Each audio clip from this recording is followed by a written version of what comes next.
সপ্তম অধ্যায়ের কন্টিনিউয়েশন, পৃষ্ঠা 184।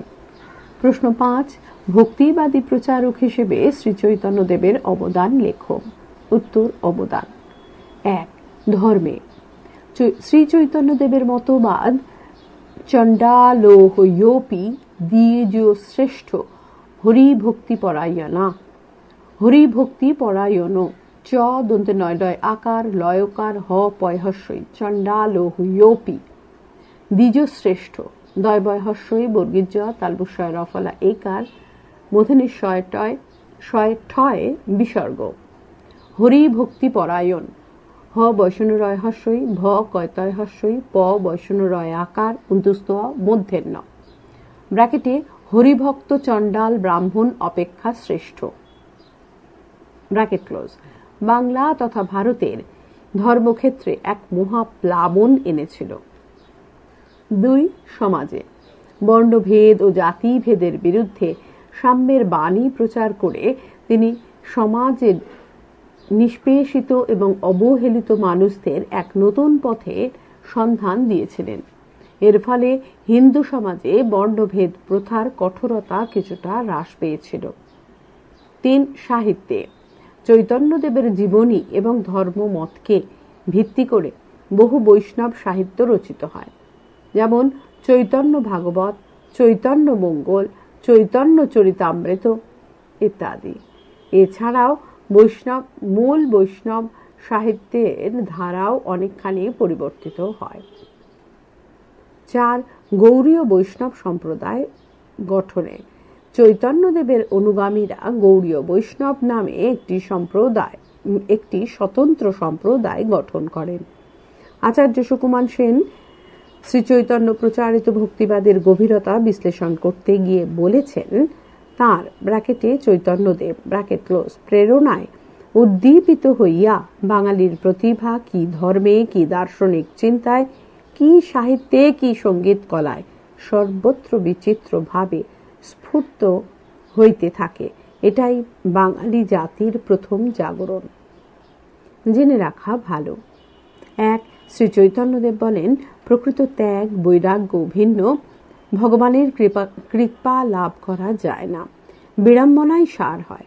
তার ধারণায় ত্যাগীর ধর্ম হল সর্বদা ভগবত চিন্তা করা এবং ভিক্ষান্নে জীবন ধারণ করা। 2, কেউ কেউ মনে করেন রথযাত্রায় কীর্তনের সময় ভাবাবেশে পড়ে গিয়ে শ্রীচৈতন্যদেব গুরুতর আঘাত পান এবং পরে দেহত্যাগ করেন। অন্য মতে ভাবাবস্থায় তিনি শ্রী শ্রী জগন্নাথ দেবকে আলিঙ্গন করেন এবং তাতেই তিনি বিলীন হয়ে যান। আবার কারো মতে তিনি ভাবাবেশে পুরী সমুদ্রে লীন হন। প্রশ্ন 6, বাংলায় বৈষ্ণব আন্দোলনের ফলাফল কি হয়েছিল তা লেখো। উত্তর: সূচনা। হোসেন শাহী আমলের শ্রীচৈতন্যদেবের নেতৃত্বে বাংলায় শুরু হয়েছিল বৈষ্ণব আন্দোলন। বৈষ্ণব আন্দোলনের ফলাফল: 1, ধর্মে শ্রীচৈতন্যদেবের মতবাদ চণ্ডালোহয়োপি দ্বিজশ্রেষ্ঠ হরিভক্তিপরায়ণ। হরিভক্ত চণ্ডাল হরিভক্তিহীন ব্রাহ্মণ অপেক্ষা শ্রেষ্ঠ ব্র্যাকেটের মধ্যে। বাংলা তথা ভারতের ধর্মক্ষেত্রে এক মহাপ্লাবন এনেছিল। 2, সমাজে বর্ণভেদ এবং জাতিভেদের বিরুদ্ধে সাম্যের বাণী প্রচার করে শ্রীচৈতন্যদেব সমাজে নিষ্পেষিত এবং অবহেলিত মানুষদের এক নতুন পথের সন্ধান দিয়েছিলেন। এর ফলে হিন্দু সমাজে বর্ণভেদ প্রথার কঠোরতা কিছুটা হ্রাস পেয়েছিল।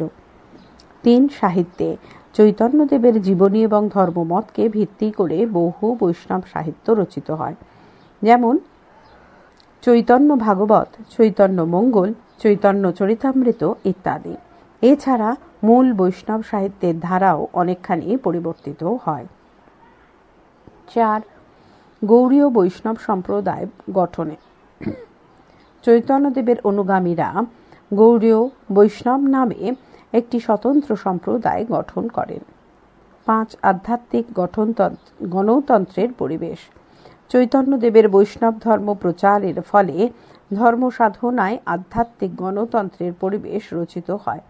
ধর্মসাধনায় বর্ণভেদ এবং জাতিভেদ প্রথার কঠোরতা হ্রাস পায়। 6. অধঃপতন রোধ। সমাজের সমস্ত মানুষকে ভক্তিধর্মের নির্মল ধারায় সিক্ত করেন শ্রী চৈতন্যদেব। ফলে দ্বাদশ শতকের পর থেকে শুরু হওয়া নৈতিক অধঃপতন অনেকটাই হ্রাস পায়। জেনে রাখা ভালো। বাংলার নদিয়াতে শ্রী চৈতন্যদেব জন্মগ্রহণ করেন। পিতা জগন্নাথ মিশ্র ছিলেন নিষ্ঠাবান ব্রাহ্মণ। গয়ায় ঈশ্বরপুরীর কাছে শ্রীচৈতন্য কৃষ্ণ মন্ত্রে দীক্ষা নেন এবং কাটোয়ার কেশব ভারতীর কাছে সন্ন্যাস গ্রহণ করেন। প্রশ্ন 7, টিকা লেখো। মীরাবাই। উত্তর, মীরাবাই প্রথম জীবনে শ্রীকৃষ্ণের একান্ত অনুরাগী তথা ভক্তিবাদী সাধিকা মীরাবাই আজমিরের কাছে মেরাতার গ্রামে জন্মগ্রহণ করেন। 1498 খ্রিস্টাব্দে মতভেদে 1503 খ্রিস্টাব্দে ব্র্যাকেটের মধ্যে। তার পিতা ছিলেন অভিজাত রাজপুত রতন সিংহ। মেবারের রানা সঙ্গের জ্যেষ্ঠ পুত্র ভোজরাজ মীরাকে বিবাহ করেন, কিন্তু অল্প বয়সে মীরা বিধবা হন। কৃষ্ণ সাধন। স্বামীর মৃত্যুর পর মীরাবাই স্বামীর গৃহ ত্যাগ করেন এবং নিজের পিতৃব্য ও মেরাতার প্রধান বিরামদেবের কাছে আশ্রয় নেন। কিন্তু যোধপুরের মালদেব মেরাতার এলাকা দখল করলে তিনি দ্বারকায় চলে আসেন। এখানেই তিনি জীবনের শেষ দিন পর্যন্ত সাধন ও ভজনে মগ্ন থাকেন। মীরাবাই মনে করতেন বিষ্ণুর অবতার হলেন শ্যাম, তাই কৃষ্ণের সঙ্গে একাত্ম হয়ে তিনি সাধন ভজনে মগ্ন থাকতেন। নৃত্যগীতের দ্বারা গিরিধারী গোপালকে তিনি নিজের পতি হিসেবে আরাধনা করতেন। মীরার ভজন। মীরাবাই রচিত 500-রও বেশি ভক্তি গীতি ভারতীয় সঙ্গীত জগৎকে সমৃদ্ধ করেছে। তেমনি এক ভক্তি গীতির কয়েকটি লাইন হল, মেরে তো গিরিধর গোপাল দুসরা না কোই, থাকে শির মোর মুকুট মেরে পতি সই। অর্থাৎ আমার প্রভু গিরিধর গোপাল ছাড়া আর কেউ নয়, যার শিরে ব্র্যাকেটে মাথায় ব্র্যাকেট ক্লোজ ময়ূরের পাখার মুকুট, তিনিই যে আমার পতি। জেনে রাখা ভালো। 1. মীরার ভজনগুলি মূলত রাজস্থানী বা ব্রজ ভাষায় রচিত। পরে অবশ্য ভজনগুলিতে প্রচুর মারোয়াড়ি, গুজরাটি ও হিন্দি শব্দের অনুপ্রবেশ ঘটে। 2. কথিত আছে মীরাবাইকে রানা সঙ্গের তৃতীয় পুত্র বিক্রমজিৎ দুধের সঙ্গে বিষ মিশিয়ে খেতে দেন, কিন্তু গিরিধরী গোপাল মীরাকে রক্ষা করেন। প্রশ্ন 8, সুফিবাদ এবং ভক্তিবাদের সাদৃশ্য লেখো। উত্তর, সূচনা। সুলতানি যুগে ভারতে উল্লেখযোগ্য দুটি ধর্ম সংস্কার আন্দোলন ছিল, সুফিবাদী এবং ভক্তিবাদী আন্দোলন। সুফিবাদ ও ভক্তিবাদের সাদৃশ্য। 1. মোক্ষ লাভ। উভয় মতেই মনে করা হয় যে সৃষ্টিকর্তা এবং সৃষ্টির মধ্যে মিলন সম্ভব। এই মিলনই হল মোক্ষ বা মুক্তি। 2. প্রেম ভালোবাসার মহৎ প্রচার। উভয় মতবাদেই বলা হয়েছে বাহ্যিক আচার আচরণ নিতান্তই সাধারণ। ঈশ্বরের প্রতি গভীর প্রেম ও ভালোবাসা দ্বারাই ঈশ্বরের সান্নিধ্য লাভ করা সম্ভব। 3. আত্মনিবেদনের মাধ্যম। ঈশ্বরের প্রতি প্রেম বা আত্মনিবেদনের মাধ্যম হিসেবে দুটি মতেই নৃত্য, নামগান ইত্যাদির ওপর গুরুত্ব দেওয়া হয়। 4. গুরুর ভূমিকা। উভয় মতেই গুরু বা পীর এর প্রয়োজন স্বীকার করা হয়। উভয় মতবাদেই বিশ্বাস করা হয় যে গুরুই কেবল শিষ্যকে সঠিক পথে চালিত করে তার মনকে ঈশ্বরমুখী করতে পারেন। 5. সহজ জীবনযাপন। উভয় মতে প্রচারকগণ সহজ সরল আড়ম্বরহীন জীবনযাপন করতেন এবং শিষ্যদের তাই করতে উপদেশ দিতেন। 6. অনুগামী। সুফি এবং ভক্তিবাদের অনুগামীরা এসেছিলেন মূলত সমাজের দারিদ্র এবং অবহেলিত অংশ থেকে। শ্রমজীবী নিম্নবর্গের মানুষরাই এই দুটিতে মতের অনুগামী হন। 7. বাণী। উভয় দর্শনে সাম্প্রদায়িক সম্প্রীতি এবং সমন্বয়ের বাণী প্রচার করা হয়েছে। জেনে রাখা ভালো। 1. ভক্তি ধর্মের আদি প্রচারক ছিলেন রামানুজ। তিনি প্রথম বলেন, কর্মের মাধ্যমে আসক্তি আসে। রামানুজ একাদশ শতকে ভক্তি আন্দোলনের সূচনা ঘটান। তিনি বেদের সঙ্গে ভক্তি আন্দোলনের সম্পর্ক ব্যাখ্যা করেন। 2. উত্তর ভারতের রামানুজের শিষ্য রামানন্দ ভক্তিবাদের প্রচার চালান, আর দক্ষিণ ভারতে নিম্বার্ক ও মাধবাচার্য ভক্তি আন্দোলনের প্রচার করেন। মহারাষ্ট্রে জ্ঞানেশ্বর এবং তার শিষ্য নামদেব ভক্তিবাদের প্রসার ঘটান। পৃষ্ঠা 186। প্রশ্ন 9। সুফিবাদ ও ভক্তিবাদের প্রভাব লেখো। উত্তর: সুলতানি যুগে সমাজ, সাহিত্য এবং ধর্মক্ষেত্রে ভক্তিবাদ ও সুফিবাদ গভীর প্রভাব ফেলেছিল। প্রভাব ভক্তিবাদের: 1. সামাজিক ক্ষেত্রে ভক্তিবাদের প্রভাবে হিন্দু সমাজের অবহেলিত মানুষ এবং নারীদের মর্যাদা বাড়ে। এছাড়া জাতপাত ও ভেদাভেদের বন্ধন শিথিল হয়। 2. ধর্মীয় ক্ষেত্রে আচার সর্বস্ব, জটিল ধর্মীয় নিয়মকানুন হ্রাস পায়, পুরোহিতের প্রভাব কমে, মূর্তি পুজোর রীতি জনপ্রিয়তা হারায়, নতুন ধর্ম সম্প্রদায় তৈরি হয়, যথা নানকের নেতৃত্বে শিখ এবং শ্রী চৈতন্যের নেতৃত্বে বৈষ্ণব সম্প্রদায়। 3. সাহিত্য সংস্কৃতির ক্ষেত্রে আঞ্চলিক ভাষার সমৃদ্ধি ঘটে, যথা চৈতন্য পদাবলী বাংলা ভাষাকে, কবীরের দোহা হিন্দি ভাষাকে, নামদেব মারাঠি ভাষাকে, নানক গুরুমুখী ভাষাকে জনপ্রিয় করেন। সুফিবাদের: 1. ধর্মীয় ক্ষেত্রে সুফিবাদের সংস্পর্শে একাধিক মুসলিম শাসক এবং অভিজাত ধর্মীয় ক্ষেত্রে সহনশীলতার আদর্শ গ্রহণ করেন। তাছাড়া হিন্দু মুসলিম উভয়ের প্রচেষ্টায় ওলা বিবি, বোন বিবি, গাজী বাবা, মা শীতলা, সত্যপীর প্রভৃতি দেবদেবীর পুজো শুরু হয়।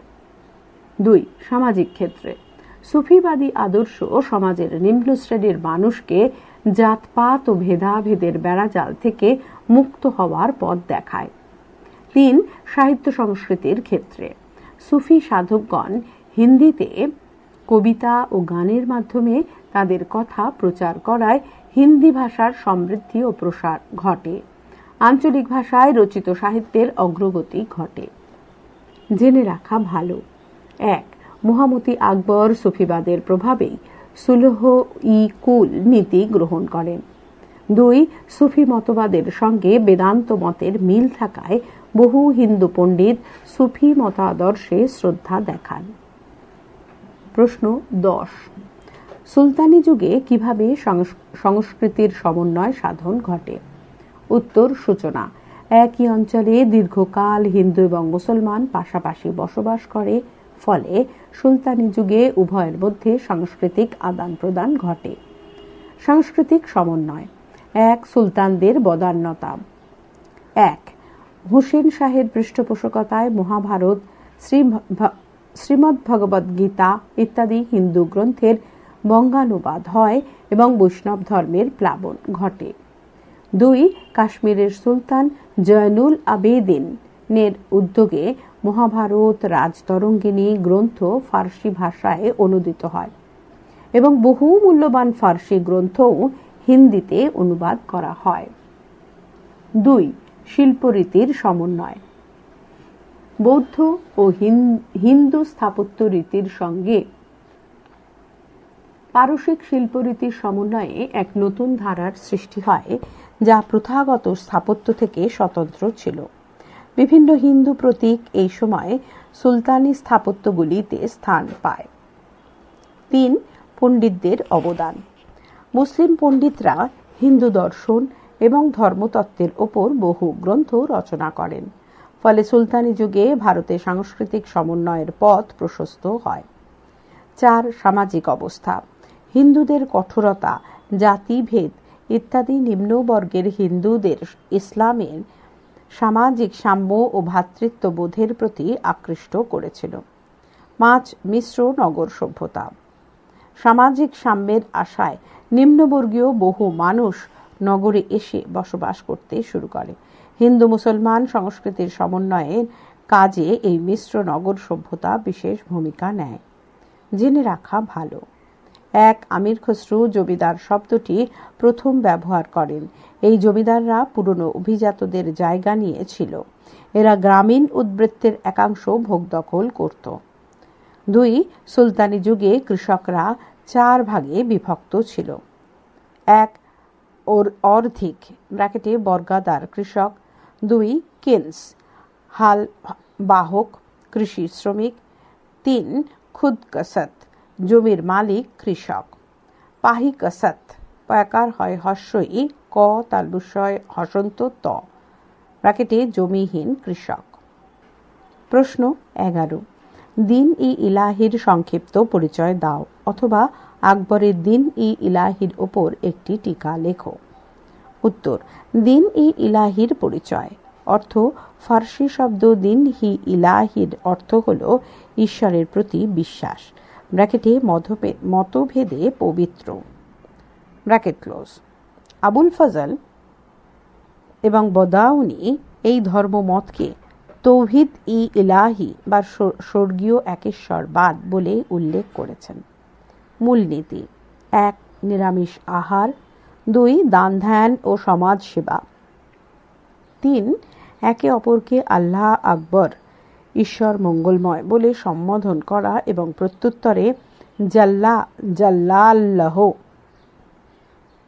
বর্গীজয়াকার লয় আকার জাল্লা আর বর্গীজয়াকার লয়াকার লয় হয় হসন্ত জাল্লাল্লাহ ব্র্যাকেটে তার মহিমার বিকাশ হোক ব্র্যাকেট ক্লোজ বলা। 4. অন্ধবিশ্বাস, কুসংস্কার এবং সাম্প্রদায়িকতার বিরোধিতা করা। 5. সম্রাটের কাছে জীবন, ধর্ম, সম্পদ, মান বিসর্জনের প্রতিশ্রুতি দান। প্রকৃতি: দিন ই ইলাহি ছিল একটি সমন্বয়ী ধর্মমত।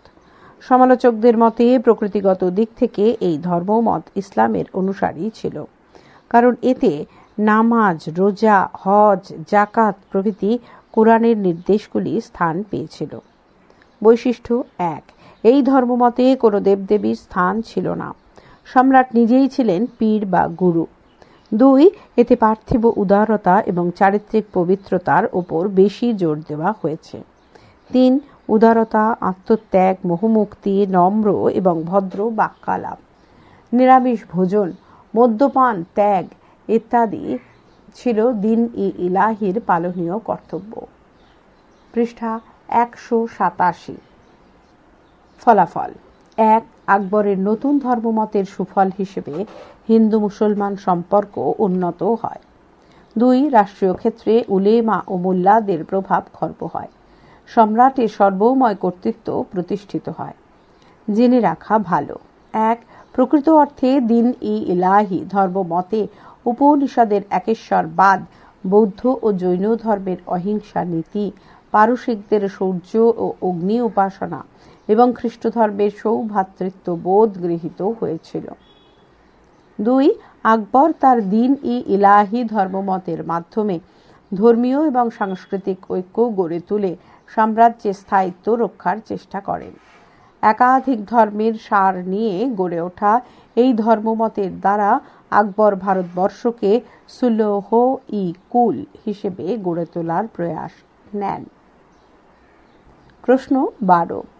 ইন্দো ইসলামীয় বা ইন্দো সারাসেনীয় স্থাপত্যের সংক্ষিপ্ত পরিচয় দাও। উত্তর: সূচনা: খ্রিস্টীয় ত্রয়োদশ শতকে সুলতানি শাসনকালে ইসলামীয় স্থাপত্য রীতির সঙ্গে ভারতীয় স্থাপত্য রীতির মিশ্রণে যে নতুন স্থাপত্য রীতির উন্মেষ ঘটে তা ইন্দো ইসলামীয় বা ইন্দো সারাসেনীয় স্থাপত্য নামে পরিচিত। ইন্দো ইসলামীয় বা ইন্দো সারাসেনীয় স্থাপত্য। প্রেক্ষাপট: দীর্ঘদিন ধরে হিন্দু মুসলিম এই দুই সম্প্রদায় পাশাপাশি বসবাসের সুবাদে একে অপরের সংস্কৃতি দ্বারা প্রভাবিত হয়। তুর্কো আফগান যুগে একদিকে যেমন ইসলাম ভিত্তিক পারসিক সংস্কৃতির বিকাশ ঘটে, অপরদিকে তেমন ভারতীয় শিল্পের অবয়ব এবং অলঙ্করণেও বেশ কিছু পরিবর্তন ঘটে। এই প্রেক্ষিতে উদ্ভব ঘটে ইন্দো সারাসেনীয় শিল্প রীতির। প্রসার: সুলতানি যুগের ইন্দো সারাসেনীয় স্থাপত্য রীতির প্রসার মুঘল যুগেও অব্যাহত থাকে। হুমায়ুন এবং আকবরের শাসনকালে মুঘল স্থাপত্যের পারসিক প্রভাব লক্ষ্য করা যায়। নিদর্শন: ১. সুলতানি যুগে। এই যুগে ইন্দো সারাসেনীয় রীতি মেনে তৈরি হয়েছিল যে সমস্ত স্থাপত্য, তার মধ্যে অন্যতম হল কুয়াত উল ইসলাম, কয়কার উন্তস্তয়াকার খণ্ডেক্ত ড্যাশ উল হস্যৌ ল ড্যাশ ইসলাম হস্যই দন্তেশ লয়াকার ম, মসজিদ আলাই দরওয়াজা আ লয়াকার হস্যই দ বয়সনরা ও উন্তস্তয়াকার বর্গীর জয়াকার আলাই দরওয়াজা, সৌধ কুতুব মিনার, আড়াই দিন কা ঝোপড়া মসজিদ ইত্যাদি। মুঘল যুগে। এই যুগে ইন্দো সারাসেনিক স্থাপত্য রীতি মেনে তৈরি কয়েকটি স্থাপত্য কীর্তি হল সাসারামে শের শাহের সমাধিসৌধ, হুমায়ুনের সমাধি, জামি মসজিদ, মতি মসজিদ, তাজমহল ইত্যাদি। জেনে রাখা ভালো। ১. ইন্দো ইসলামীয় স্থাপত্য রীতির প্রথম দুই নিদর্শন হল কুয়াত উল ইসলাম মসজিদ এবং আড়াই দিন কা ঝোপড়া। এই দুই স্থাপত্য কীর্তির নির্মাতা ছিলেন দিল্লির সুলতানি প্রতিষ্ঠাতা কুতুবউদ্দিন আইবক। ২. সুলতান ফিরোজ শাহ তুগলক এর আমলে স্থাপত্য শিল্পে বাত্তার এবং চাজ্জা চয়াকার বর্গীর জয় জয় আকার শৈলী অনুসৃত হয়। এই দুই শৈলী মেনে তার আমলে নির্মিত হয় কালান মসজিদ এবং খিরকি মসজিদ। প্রশ্ন ১৩। সুলতানি যুগের বিভিন্ন স্থাপত্য রীতির পরিচয় দাও। উত্তর: সূচনা। সুলতানি যুগের স্থাপত্য রীতির ইন্দো ইসলামীয় বা ইন্দো পারসিক শিল্পরীতির নামে পরিচিত। সুলতানি স্থাপত্য রীতি। রাজধানী দিল্লিতে।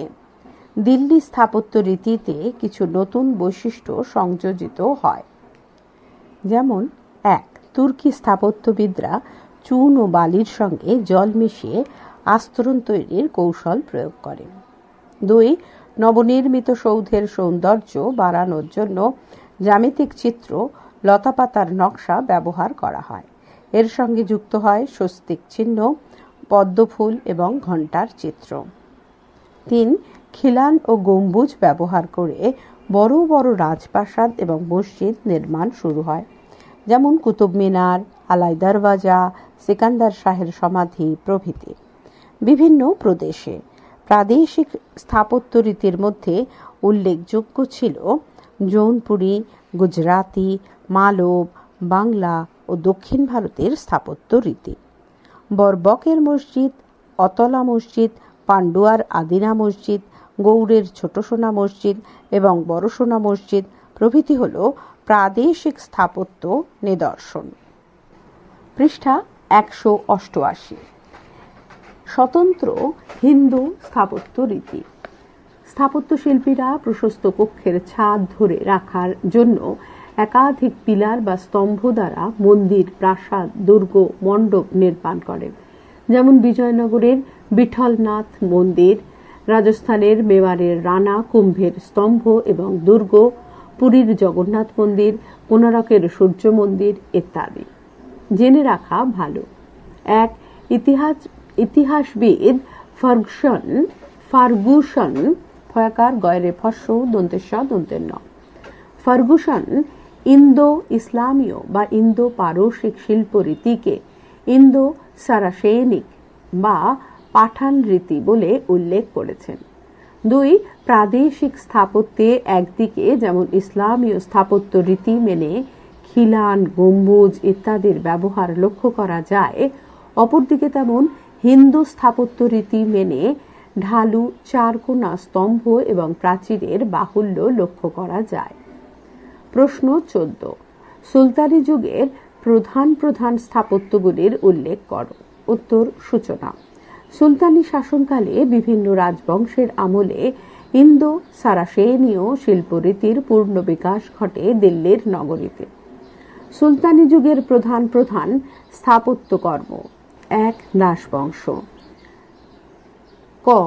দিল্লি জয়ের স্মারক হিসেবে কুতুবউদ্দিন আইবক দিল্লিতে কুয়াত উল ইসলাম মসজিদ নির্মাণ করেন 1193 খ্রিস্টাব্দে। খ তিনি বাগদাদের প্রখ্যাত ধর্মগুরু খাজা কুতুবউদ্দিন বখতিয়ার কাকির স্মৃতি রক্ষায় দিল্লিতে কুতুব মিনার নির্মাণ শুরু করেন। গ আজমিরে তৈরি করেন বিখ্যাত মসজিদ আড়াই দিন কা ঝোপড়া। 2 খলজি বংশ। ক আলাউদ্দিন খলজির আমলে নির্মিত হয় কুতুব মিনারের প্রবেশদ্বার আলাই দরওয়াজা। খ এছাড়া নিজামউদ্দিন আউলিয়ার দরগা হাজার-ই সিতুন ও সিরি নামে নগরী খলজি স্থাপত্যের অনন্য নিদর্শন। ভুল, অন্যান্য নিদর্শন। 3 তুগলক বংশ। তুগলক সুলতানরা তাদের প্রাসাদে দামি লাল বেলে পাথর ব্যবহার করতেন। তুগলক আমলে উল্লেখযোগ্য শিল্প সৃষ্টি ছিল আদিলাবাদের দুর্গ, ফিরোজাবাদের প্রাসাদ, গিয়াসউদ্দিনের সমাধি ভবন ইত্যাদি। 4 সৈয়দ ও লোদি বংশ। সৈয়দ ও লোদি বংশীয় সুলতানদের আমলে স্থাপত্য শিল্পে চরম উৎকর্ষ দেখা যায়। এই সময় প্রাদেশিক শিল্প রীতির বিকাশ ঘটে। পান্ডুয়ার আদিনা মসজিদ, গৌড়ের বড় সোনা মসজিদ, ছোট সোনা মসজিদ, কদম রসুল, আহমেদাবাদের জামি মসজিদ, হায়দ্রাবাদের চারমিনার সুলতানি যুগের প্রাদেশিক শিল্প রীতির নিদর্শন। জেনে রাখা ভালো, দিল্লির সুলতানি প্রতিষ্ঠাতা কুতুবউদ্দিন আইবক কুতুব মিনার তৈরি শুরু করেন, কিন্তু তিনি এর নির্মাণ শেষ হওয়ার আগেই মারা যান। তারপর ইলতুৎমিশ এর নির্মাণ সমাপ্ত করেন। সমাপ্তিকালে 4 তলা বিশিষ্ট কুতুব মিনারের উচ্চতা ছিল 225 ফুট। পরে ফিরোজ শাহ তুগলক এর সংস্কার করান এবং উচ্চতা আরও 15 ফুট বাড়ান। পরবর্তী অংশ পরবর্তী ফাইলে।